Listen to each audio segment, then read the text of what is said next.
नमस्कार मित्रांनो, आपण सर्वजण नवीन कार घेताना किंवा गाडी घेताना सेफ्टी रेटिंग किती आहे हे पाहून घेतो आणि ते पाहून घेणं सुद्धा गरजेचे आहे. गाडी घेताना आपल्या कानावरती बऱ्याच वेळा सेफ्टी रेटिंग हा शब्द ऐकू येतो मित्रांनो. गाडीची सुरक्षा कशी मोजली जाते आणि भारतामध्ये किती प्रकारचे सेफ्टी स्टँडर्ड्स आहेत हे या रीलमध्ये आपण जाणून घेऊया मित्रांनो. व्हिडिओ पूर्ण बघा. आहे AIS ऑटोमोटिव्ह इंडस्ट्री स्टँडर्ड. भारतात कुठलीही गाडी विकण्यापूर्वी तिलाही AISची टेस्ट पास करावीच लागते.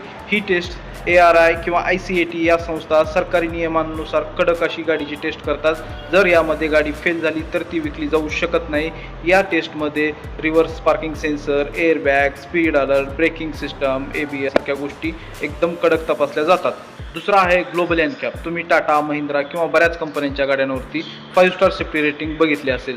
ग्लोबल NCAP ही एक आंतरराष्ट्रीय संस्था, याच्यामध्ये कारची क्रॅश टेस्ट घेतली जाते. ग्लोबल NCAP या संस्थेने भारतात सध्या एक मोहीम राबवलेली आहे, सेफर कार्स ऑफ इंडिया. यामध्ये या टेस्टमध्ये गाडी प्रवाशांना किती प्रकारे आणि कशा प्रकारे वाचवू शकते हे बघितले जाते.